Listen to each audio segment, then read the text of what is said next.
From the cradle to the grave, you are measured against the yardstick of average, judged according to how closely you approximate it or how far you are able to exceed it.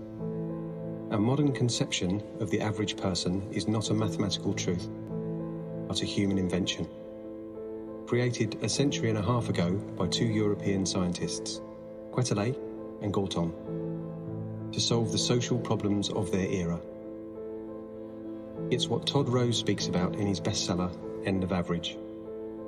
Juliana Jackson has dug deep into the minds of data analytics leaders, people that work every day with measurements and metrics, to uncover what mental models they have built to help them understand the world. Join us while we focus on the stories of data analytics leaders and how they use mental models to challenge others to think differently by deviating from conventional approaches. Hi, Siobhan. How are you doing? Hi, Juliana. Thanks for having me. I'm really excited to have you today. It's really cool because you inspired me to finally get out of my ass and do this podcast. And I just like that we started talking more recently, even if we know each other for some time. I just realized we missed out on a lot of things in building a relationship. So I'm happy to have you here today. I just like to start by just telling people just a few words about you. I'm gonna do an intro that people are probably hearing. I already have heard by now if they started the podcast. So just tell us a few words about you, but you as a person, not you as a professional. Me as a person. Yeah, me as a person is very different than me as a professional because I'm actually really laid back, a complete obsessed triathlete, and a dog mom who lives in Greece. That's Living me the as a dream. person. Yeah, me as a professional is not that interesting. That's not true. So what do you do as a professional? What's your specialization? I work in measurement marketing and optimization, which I do not like calling CRO. And my specialization is that you have to measure before you optimize. So my specialization is telling you that over and over and over again. No, but then working with that data and really optimizing correctly or personalizing your sites best is really what I do. Yeah. So you have a big history of researching, right, and building experiences based on behaviors. So Yeah. this podcast is less about, you know, conversion optimization and experimentation, but it's mostly about, the behaviors and, behavioral science and society as a whole. But I found a neat way for us to have a conversation today to like meet, both of the worlds. And I want to go through some of those principles of persuasions we are using to improve customer experience and make people convert on websites. But I want to talk to them about how they fit into who we are, what we do, and how do we position, ourselves in today's world. So I just want to talk about the seven principles of persuasion of Cialdini Oh, from fun, his fun. influence. But like for who's listening, keep in mind that Cialdini's book Influence mainly talks about these principles from the perspective of how not basically to take advantage of people. It's just to know if someone are is trying to use this on you. So today we're just mostly focused on how we can use them, to boost conversions. But I want to take the conversion thing into what we're doing in real life. Okay. So it's gonna be geeky. I'm So in. cool. Okay, so let's take the first principle of persuasion. So the first one is reciprocity. So you got to give a little something to get a little something in return. So this first principle states that, human beings are wired basically to want to return favors and pay back, our debts. So we treat others as they are treating us. So this idea of reciprocity says that people by nature feel obliged to provide, I don't know, different concessions to other people because they feel that they are indebted to them. So my question is, because psychology explains this, by stressing that we humans are just, we simply fucking hate to feel that we're indebted to other people. We we just do a lot of dumb stuff. But like, let's talk about how does this translate in real life. Like, do you feel like people are abusing reciprocity to the point where, I don't know, like, let's talk about social media, where there's some sort of feeling of entitlement, right? And people feel that you are owing them something in exchange for, I don't know, attention, maybe. Yeah, I mean, I think it's it's human nature, right? To be doing this. It's not new to persuasion. It's not new to optimization. It's not new to anything in marketing. Really, it's just taking human nature and translating it. Yeah. But it is a classic one that can go wrong. And even if it was well intentioned, it can still go wrong. And I think that's something key to remember because you can.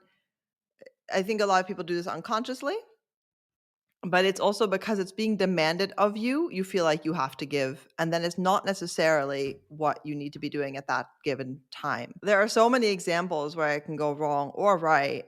And I can't think of a single one off the top of my head, but social media is a good one, because Yeah. you are giving attention and in response, and they're giving insights, knowledge, maybe even whatever it might be that they're giving. But it obviously takes it to the next level where it just takes it a little bit too far. In marketing, we do this all the time. It's like, we'll give you this if you give us this. I mean, the classic pop up that happens 2 seconds after you arrive on a site. You don't even know what's going on yet. And it's like, we want your email address. We'll give you 10%. This is a classic marketing way of using it. It just, in my opinion, it's a way of gone wrong because you haven't let them get to know the site yet, get to know you yet. So I think this persuasion principle, it's good, but you need to think about it in the sense of like, when is the right time to give? And am I giving something that's actually of value? So, and that's when you really need to start looking, at your data, or you need to look at the behaviors that are going on to understand what's the correct time. You need to build that trust before you start giving something in return for something, because what you give is still not going to have that much value. They still need to want to give back or take. Or take. Exactly. Exactly. And for that, you need to build trust. So, and I think it's an important one to remember, especially when you start playing and you look at data and you're like, why isn't this working? I'm giving them something. It's like all these coupons and all these offers left and right, emails out of the blue. You haven't built that relationship yet. So they're not interested yet. In social media, it's slightly different because usually you've built that relationship already. Yeah. And in real life, it's the same. I'm sorry, some stranger comes up to me and goes, here's a rose, I want a kiss. I ain't giving him no kiss. But hey, if I get to know him and he's a good looking dude, I might. So it's just one of those things. You just don't ask and give right off the get-go. Yeah. I'm trying to remember the name of the book. There's a book that builds off of his book. And how to Cialdini's. do it wrong. I only remember the first letter of the title. Doesn't help. I'll think of it later and send it to you. So I can put it in the episode notes. Yeah. But like, don't you feel like there's like some sort of feeling of entitlement that because like before, all this popularity and stardom was like so far off from our sight, like we were just looking on TV and seeing popular people, or I don't know, important people. But now, like, since everyone is on social media, it makes the proximity to stardom even smaller. So I think this gives people some sort of sense of entitlement. And I think, in a way, in my opinion, I think we're abusing this reciprocity. Like, people don't owe you shit on social media. Like, even if you post something and someone likes your stuff, then you have to like all their posts. Like, it's, what I mean? Like, you feel like you Yeah, I have see where to. you're going with that. I can see that a little bit where people feel like, oh, they liked mine, I like yours. And it's, everywhere, LinkedIn, Instagram, Facebook. But the classic is LinkedIn, right? When you comment on Yeah. someone's post and immediately, like 2 minutes later, they'll comment on your last post because they feel like they owe you. But I don't think it's necessarily the same because I feel like most of the time it's like a guilt feeling there. It's not a reciprocity. Damn, my words. And I also like on Instagram or social media when you have this kind of celebrity status and the stardom thing that goes on, I feel a lot of it is just this concept of following the pack, right? We'll get to So that because one too. that does also exist, right? Oh, we'll get to that one. Yeah. Cool. Cool. I like it, and I like what you said. Like the what I'm gonna take away for going on the conversation is that before you expect something or expect to give something in return, you have to build trust, and you must actually want that that Yeah. thing. I like that. That's awesome, and cool. Well, trust is one of the values, so we need to go back to the second principle, which is commitment. So people want their beliefs to be consistent with their values. And trust is a value, right? So the principle of commitment and consistency, too, says Cialdini, is that we as human beings have a deep need to be seen as consistent, right? And such, we just, if we like publicly commit to something or someone, then we are much more likely to go through, and deliver on that commitment. There you go. Like that's where the consistency I guess kicks in. So this, from a psychological perspective, again, um, can be explained by the fact that people have established a commitment to be equal with their self-image. So like, you are the promises that you make, you are the things that you're saying you're gonna do. So I want to ask you, what do you think about people who use this principle to justify building an image and trying to stick with it, and then and connect it with the newfound meaning of authenticity? Because you probably see this authenticity bullshit everywhere as well. Yeah, So I mean, that's just going to lead to burnout, isn't it? If you don't really mean it. So that's what I think about it. No, I mean, you see this a lot in the space, and you see it, this is what charities bank on. This is what the Mhm. big sustainability efforts bank on, is the fact that you buy in and then you really you align with their values and therefore commit to those values. And ultimately, no one is going to do anything unless they do commit to those values. There is that problem when, if you're on the other end, if you're trying to suggest that you value something or that you are committed to a certain movement when you're not really, and then you get stuck, because how do you build on something you don't truly believe in? I think it is something that a lot of personal branding situations get stuck with, because they feel like they need to portray someone that they aren't. And portraying yourself is always better. It's not necessarily consistent. I'll tell you from my own experience. I'm just me on LinkedIn, but it's not necessarily consistent. But at Yeah. least it's just me, and it's consistently me. And that, I think, is what makes the difference. So I've committed to being myself, but that's now. I used to pretend to be someone else too, just because I thought that's what I needed to be to get to where I am. So I think it's a learning curve. It's a part of growing up. I think everyone goes through this as a teenager. You're always trying to be someone else, and then suddenly you grow up, and by your 30s, you're someone who is more consistently themselves. But it is a struggle, because and I think this is why it's so important for a company or a business to develop a purpose. But like, create a theory of change, create a purpose, create a value, to understand really what they're aligned with, and let that be an overriding principle, because that allows the business to always look back at that, let's say, theory of change, and say, hey, this is our value, this is what we're committed to, and that allow them to be consistent in their messaging and everything else. And if you don't have that coming from the top down, you really struggle with that consistency, because you don't have that. How do you think companies convince their employees to be committed to the values of the company? Do you think they're doing a good job? It depends on the company, for sure. I think that if a company has done the foundational work from the beginning to determine what their purpose and their value is, and has stuck to it from the beginning, they ultimately actually attract better employees, because they have a true value, a purpose that they identify with and have always identified with. So then it's not that hard to convince them. If it is someone who is unsure, or if it's just a marketing gimmick to have a value or a purpose, then yes, you're not going to get people to align with that, because it is just a gimmick. Once you work somewhere, it's a gimmick. So I think as long as it comes from a true place, then it's not so hard. I think the struggle that people working somewhere have, and I'm a wrong person to ask for this, because I haven't been in the work for someone field in a while, but I think the struggle people have is when they have nothing. They have no purpose, but they also don't have a pretend purpose. So no one has anything to align with. And when you don't have nothing to align with, it's hard for an employee to have a purpose for being there, other than making money and doing my job.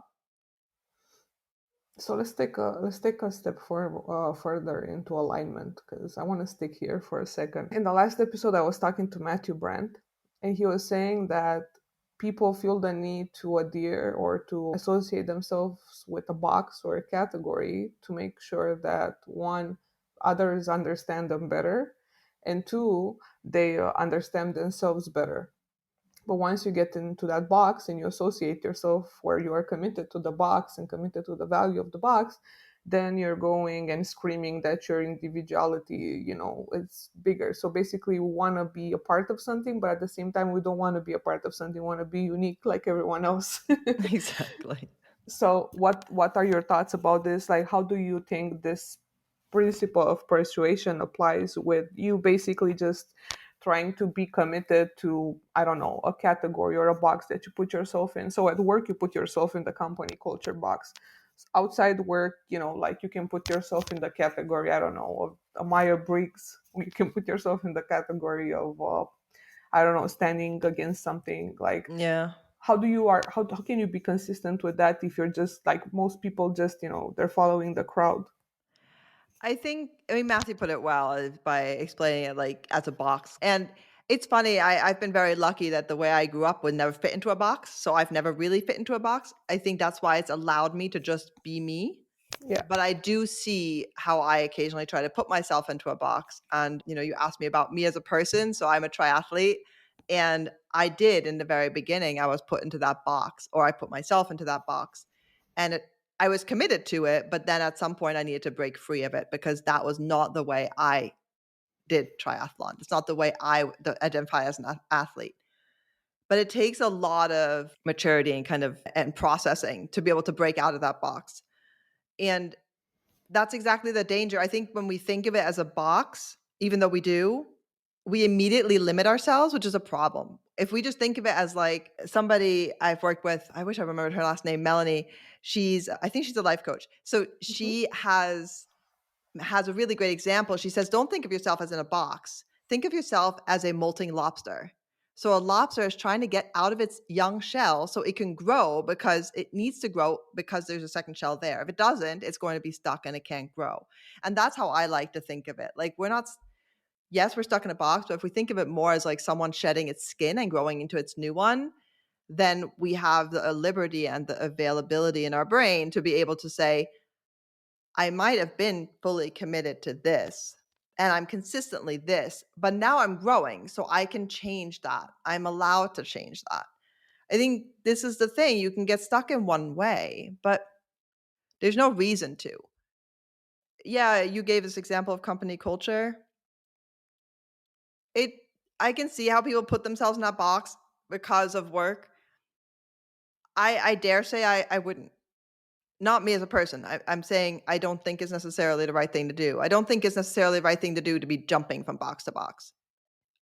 Just like you don't want someone selling you a different version of you every time a difference in different scenarios. You don't want to be that person either. I like that. That's a really cool way of saying selling a different version of you. And I see that, and it's happening because it's impossible. Like, we're rewarding, like this.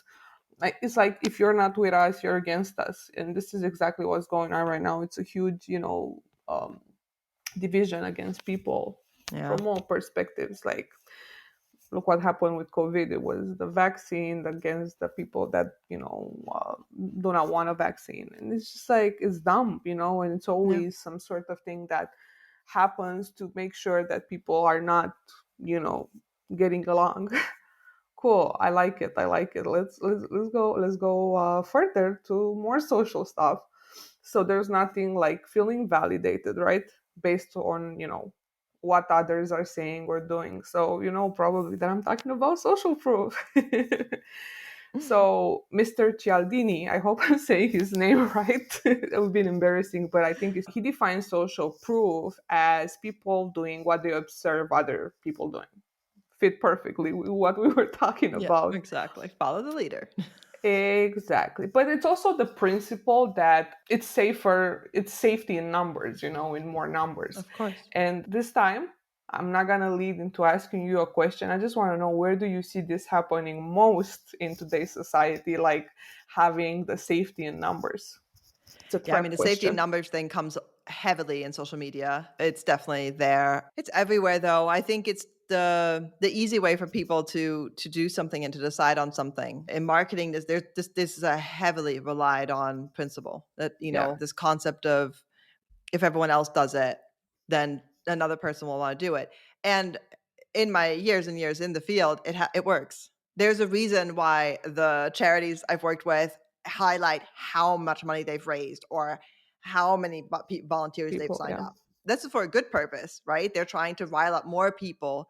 And essentially, it's validating not only the fact that you're doing the right thing by donating or volunteering, it's also validating your identity as wanting to identify with that set of people.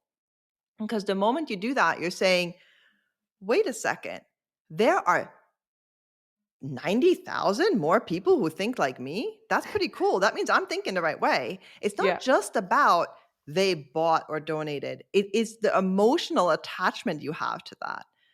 And that's why it works so well. Because if you like the t-shirt that you thought was very unique and very, not trendy and very cool out there, but you suddenly see all these pop-ups on the bottom of the screen saying, so-and-so bought this, so-and-so bought this, so-and-so. Like, wait, there are people like me out there. And it makes you feel like, that's cool. Like, there are more people who are trying to be unique and wear this not so trendy shirt. And then you're buying it for that. Yep. So it goes a lot deeper than just, I'm going to like it because 50,000 other people like the same picture on Instagram. It's, or LinkedIn, the posts. It's a lot. It's so much more than that. When you're using it in marketing, it's all about like feeding into that emotion. And that's why someone who actually uses social proof well always uses it at a moment where the user has already sort of committed to it, right? Let's say he's viewed a product or he has already gone to the donation page, but needs that extra reason, that extra purpose, that extra validation, like you were saying before. And that's how they're getting it. And it works, man. Like this one actually, and like the example I can give you is when we did the research for playbooks, and it's a community concept. We were thinking that the instructors are gonna be, the smartest people, and everyone, no one is gonna be the instructors. But like the more jobs to be done, interviews we were doing with people, we just realized that the smartness of the crowd beats the the smartness of the smartest person in the crowd. Yeah. And like it's fine, but at the same time I think the social proof in today's society is also used to push people in the wrong direction and do a lot of harm. And I guess the biggest thing I see this with this war, because it's an informational war and it's so much bad and evil propaganda, that are happening. It's happening and it's affecting so many people. And I just feel like we're moving in a direction as a society where information and data is becoming more like a weapon than necessarily a tool that can help you, make progress. By this situation, it's also a matter of it's dangerous to go against the crowd. And that's when you have a problem, right? It's being used the wrong way here. I'm not a huge fan of this tactic. It's an extreme example, but it's real. Like this is everyday's life right now. Exactly. And I'm not a huge fan of this tactic, even when it's done for the good, because I feel like every time I implement it or try and test it somewhere, I feel like I'm preying on someone. So it's not necessarily the first thing I want to go for, but ultimately every experiment has a purpose. And if that is the purpose, then that needs to be done. And there are ways to do it that are more subtle than others. But yes, ultimately, the more you have, the easier it is to accept that. And the more dangerous it becomes to step away from that. It's also migration towards another box. Yeah. I think I'm going to name this episode something with boxes, moving boxes or something. Let's move from box to box. Let's move to the next box, which is authority. I promise I didn't put these questions on purpose like this, but like they just fit. Maybe I did. I don't know. So people in general have a tendency, right, to obey, figures of authority, even if those figures have really questionable, I don't know, character, or they, ask people to commit to questionable things. Mm-hmm. But it's just simply, it's the essence of us as human animals, And I just want to ask you, like, first of all, what do you think about the world's leaders? like general leaders. And I want you to also tell me what you think about the leaders in marketing and measurement. And I just want to know, like, what's the effect, in your opinion, of following the authority in today's world, both in, like the leaders of the world, but also in your specialization? Yeah, I think there is this weird balance that you have to find in authority. And when you're talking about world leaders, this is definitely very visible. Is that there's this balance of I'm an authority, and then it's like, oh, I've got the power. I can do whatever the hell I want. Yeah. And that's a scary balance. And I think I have never been in that position. Well, I have been in that position. I have 2 dogs. They adore me like unconditionally. It put, I could do things to them that are not okay. I could hit them, I could starve them, and they still wouldn't lose that unconditional love for me because I'm their authority. I'm their upper figure. And that's a scary position for people to be in because you start thinking like and as a world leader, I'm sure this is really hard. There are some who do it really great. There are some who don't. That's ultimately what it comes down to.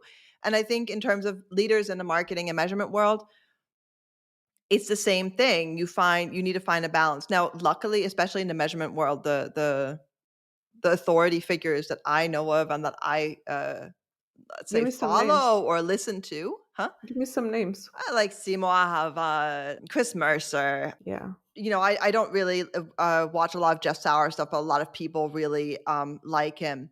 But none of them abuse that authority. And this is why I have so much respect for them. There's another guy in the Netherlands, Rick D something. I'm so bad with names. Me too. Yeah, so they have respect and they have earned authority. It's not like I want to be in charge or I want to be the authority figure for this and that's why I'm going to do all this information, post all these things on LinkedIn. They built it up. They are smart. They know what they're talking about and they became an authority in the field because we made them that. Yeah, I think they're just leading by service, specifically Exactly. these people that you mentioned. Simo, Exactly. for instance, I don't know if Simo is a superhuman.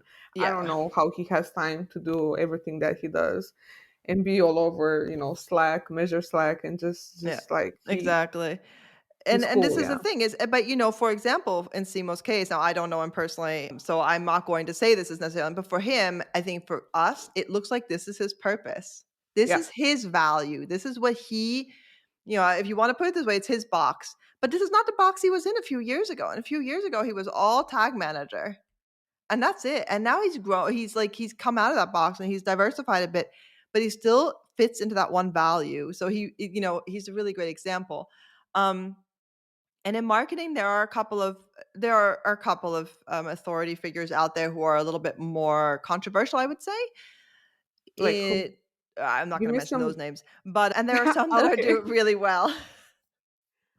Because no, because I think in marketing, if you're a good marketer, you're immediately marketing yourself.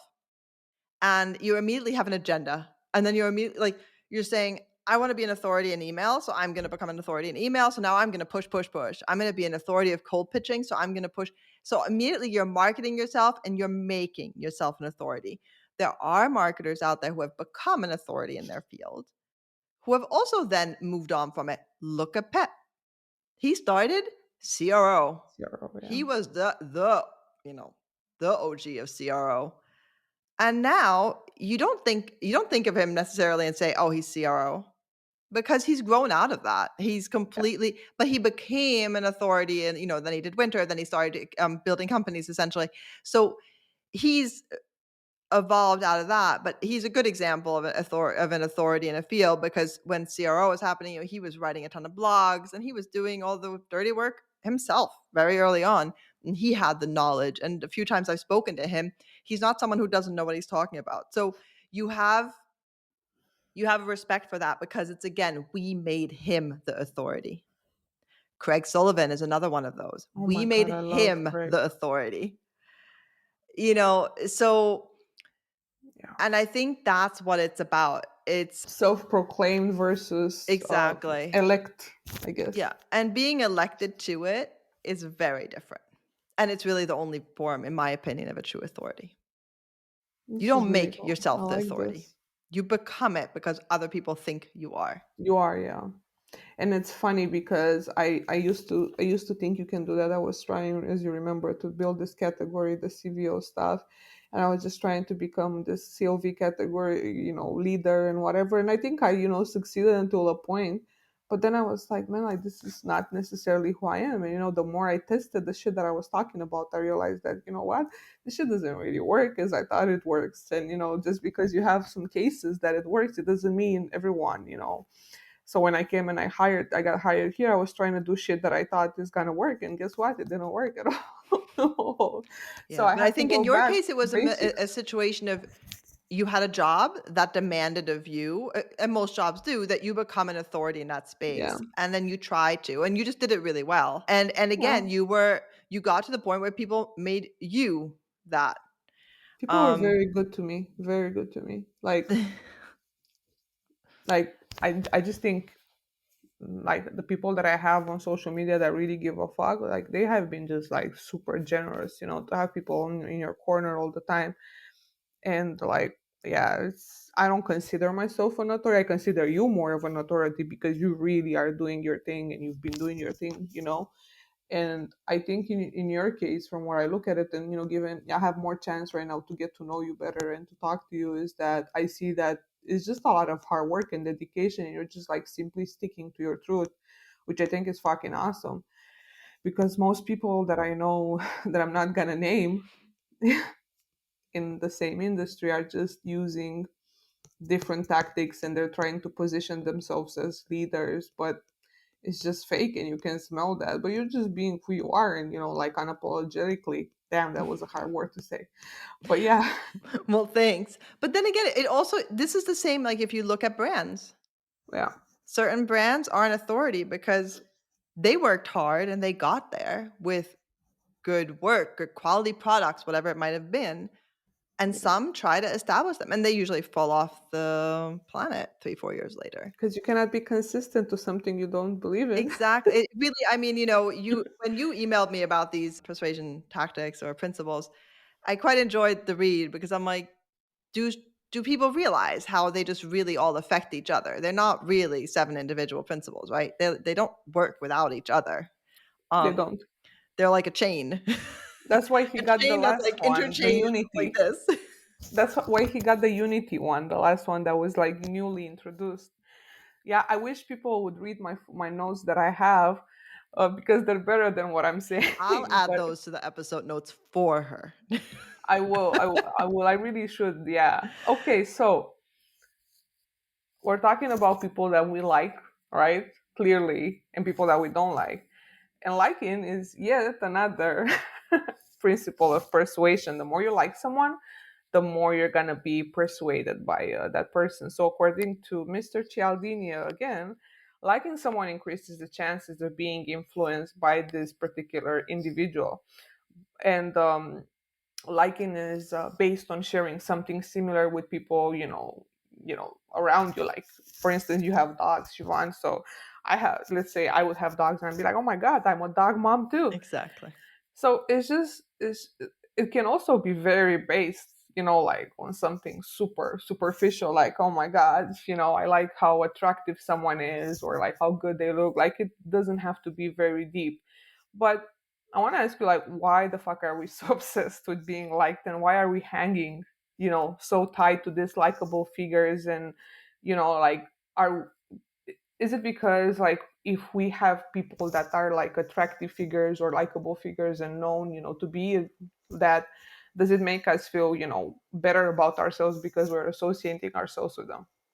Yeah, I think that's exactly what it is. Influencers show this a lot. An influencer sells a shoe and everyone wants to buy the shoe because in their mind, it associates them with that influencer closer. And for them to even get to the point where they're getting there and that influencer has that influence on them, they have to be aligned in values. So it is something you strive to be because you, in your mind at least, you align in terms of values.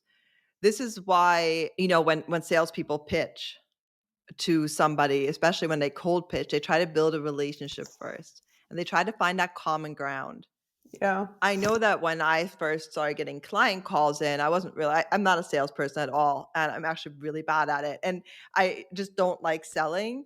But I realized really quickly, it's not about selling. It's about, wait, you ride your bike for 100 kilometers on a Saturday as well? What bike do you have? Well, I have this. And suddenly it doesn't matter what happens after that. They've decided that we have something in common that they value, and therefore I am the right fit. And it's exactly the same thing why people create landing pages for ads. It's why people try to, should be messaging to their customer. I'm not going to say the word persona right now, but like, I don't like personas. to who they want to target, their target market. If Yeah. it is me, you, or my dog, they are going to speak to that person solely, because somebody else who wants their product will get it anyway. But the person who they want to speak to will feel like we have something in common and therefore be tied to your brand. And it is such an important thing to understand, because yes, we we do to others what we want to be done to us. So we're Going back. liking somebody else all the time because you want them to like you. It's like, Reciprocity, right? I'm assuming you like your husband because he likes you, and vice versa. At least it's like that with my husband. I like him because he's hot. Yeah, okay, well, you see. I like mine because he's Greek. No, I'm kidding. But you see what I'm saying? You have you're going back and forth. And that's exactly what it's about. And if you can do that well in marketing, you hit gold. And this is why messaging is so important. This is where people say, let's change a button, or let's, if your data says people are falling off on the product page, it's not because the button was red or green or blue. Toxic, It was yeah. because your product description didn't It's align with Spanish. them. It's because you didn't tell them what they can get emotionally and status-wise or whatever out of that product. And the moment you do that, the moment you tell them, oh, that strand of pearls, it's not just any strand of pearls. When you go to the opera, that's going to make you stand out like no tomorrow. Then they're like, wait, that's what I want. And we align because you want me to look like that. And I like you for wanting me to look like that. Yep, And that's what 100% that's is the about. progress. Is the progress that they make in their lives with your product. Is the classic thing that Bob Muesta was showing, that people are not trying to buy the I don't know what type of steel hammer. They're just trying to buy a hole in the wall where they can hang their pictures with their family. So it's all about context and the why. In a conversion optimization, I guess, perspective, but even in life. And I'm wearing a Kylie Jenner lipstick, and I don't like Kylie Jenner at all as an influencer, but she does make some really good lipsticks. So I had to buy it because I like how it looks on other people, and I said, oh, it might look good on me too. She does make good lipstick though. I wouldn't know. I don't know. I cannot stand her, but I really like her lipstick. So cool. So the next box is the one that everyone is fucking abusing in marketing. And you probably know it's scarcity. Oh, this one. Oh yeah, this is like the for me. So when you we only believe, have 2 t-shirts in stock. We really only have 2 t-shirts in stock. you know what's the worst with scarcity? Like, I've seen people that do the reverse scarcity, where I had a client that, I'm not gonna give too many details because it's too obvious, but I had a client that basically didn't have the product he was saying that he does, and then people were ordering that specific product and wouldn't get it for 3-6 months because the product wasn't even in the warehouse, was in China. Or maybe that's like a proof of concept. Like, this is a good way to do a proof of concept, right? Create a landing page, see if people want to. No, this was a running business. This was day-to-day ops. Like, it was bad. But scarcity. So when you believe, for who's listening and is new to this stuff, when you believe something is in short supply, it becomes very attractive and you want it more. So in CRO is defined, or CRO, I'm not going to say CRO, in conversion optimization, because Pep is going to fire me if I say CRO, conversion rate optimization. In conversion optimization is defined as the perception of products seeming to become more attractive when their perceived availability is limited. So where do you see scarcity being abused right now in real life, besides on shitty e-commerce websites? Yeah, I mean, Abuse in real life, I can't think of a good idea because I think of like collectors. This is a classic idea of scarcity, right? People collect wine, people collect stamps. I don't know what else they might collect. So Souls. yeah, anything. Shoes, Nike shoes. They do this really well, by the way. You know? Oh, you are sneaker buff, aren't you? Wait, I'm sorry. I didn't say anything. We'll not use that example. I'm in that box, man. I'm a sneaker. You know, so my husband collects wine. And when he looks at a website, it's quite amusing to watch this because he really researches and reads and understands that this vintage is the best and he goes everywhere looking for it. The moment he has to hit more than 3 sites to find it, he is on a mission and he's not going to stop because suddenly it became what he needs. Then he gets really disappointed if he reads on Wikipedia that they made 20 million bottles that year. And you And cannot find it, yeah. yeah, and it's just, you know, but this is like scarcity in a different way because it's like he's making it happen to himself Yep. and in his head. But ultimately, what is it about, right? It's about like, I listened to a friend of mine recently who was single say, I'm running out of women to date. So I need to take the next one and make it work. And it's like, It sounds so like a it bad happens idea. everywhere in the world, this Yeah. idea, right? But I don't think it's necessarily abused everywhere in the world. I think it is abused hugely in marketing. It is abused for agencies who pitch. It's not just, you know, agencies who pitch, like, we only have space for one more client. Bullshit. Yeah, I see that shit all the time on social media. I'm like, get the Exactly. fuck out of here. You People know, are like, saying, you know, in marketing, we only have 2 of these. Okay, whatever. If it's true, by all means, use it. yeah. Don't, you know, people are using it as a tactic now. And what's going to happen is the more people realize it's a tactic, meaning they just bought the last 2 and tomorrow you have 2 available again, they're going to lose trust. Credibility, yeah. And then you've lost the credibility and you've lost the client and they're not going to come back. So it is a tough one because it's been abused so much that now we have a problem with how can we use it ethically or honestly.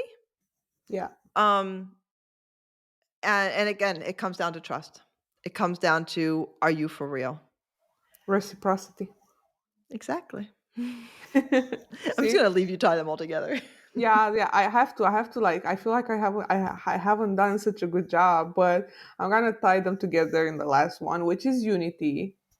Or, you know, as Cialdini was saying, we are just like you. So the unity principle is basically like the shared identity that the influencer would share with the influence, right? So the Yeah.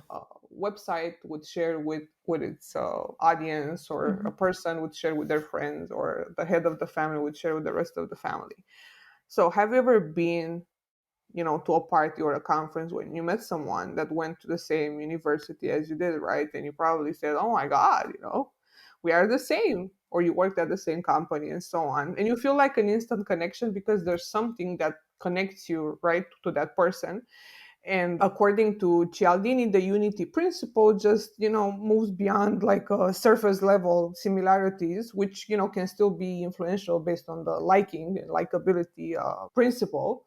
But instead, you know, he says basically that the unity principle, and this is a newer one that he came up with after the book, it's basically about shared identities. And this goes into my biggest problem and question for you, which is the last one. In a world of averages, how does one person find individuality?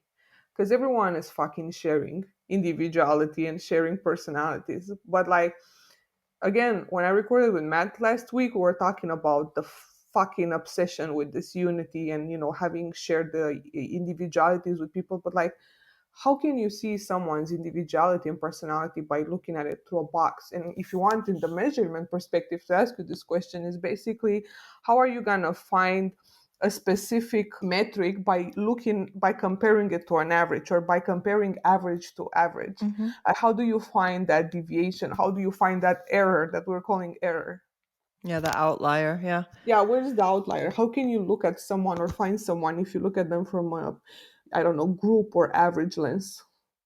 Yeah, I think this is so the way he added unit as a last principle. I wasn't really a huge fan because I felt like it should have been, and for those who don't see me drawing with my hands right now, like a big rectangle on the top that says unity, and every other principle is just plotted underneath.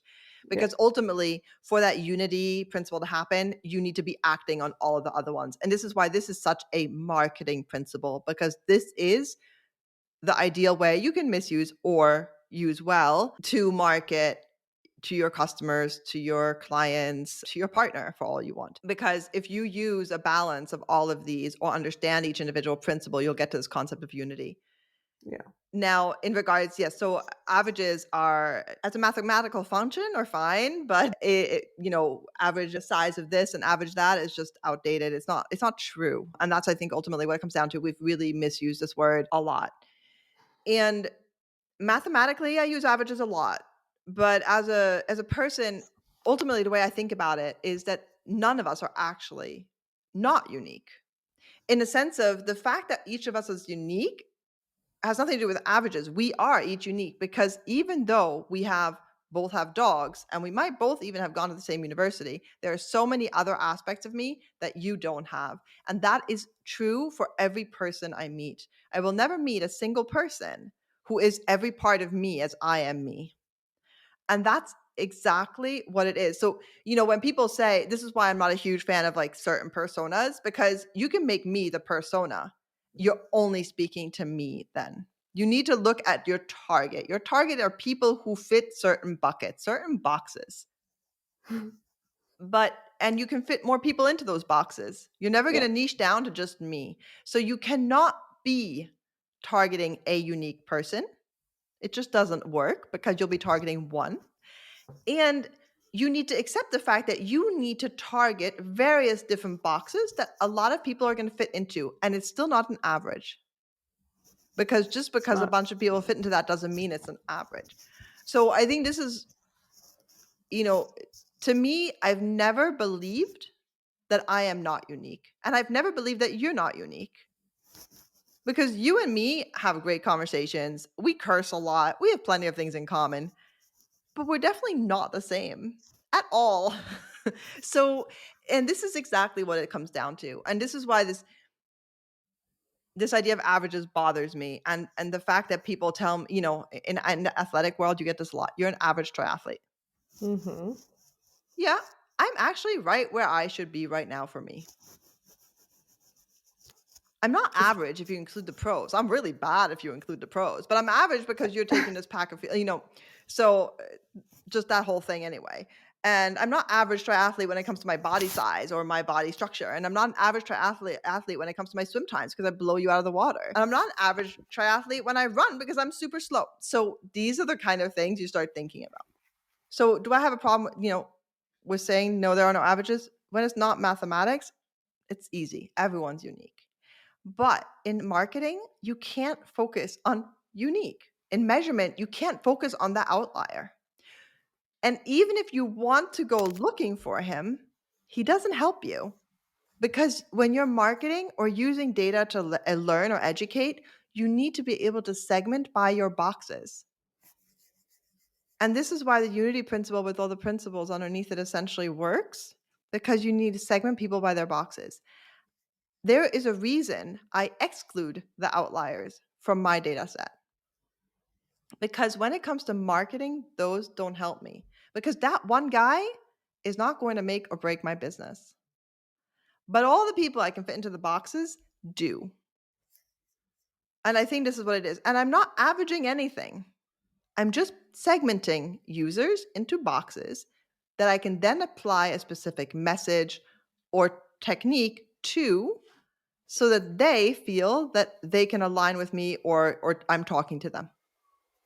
You're like the MC of the box. I had like to bring it. your boxes back somehow.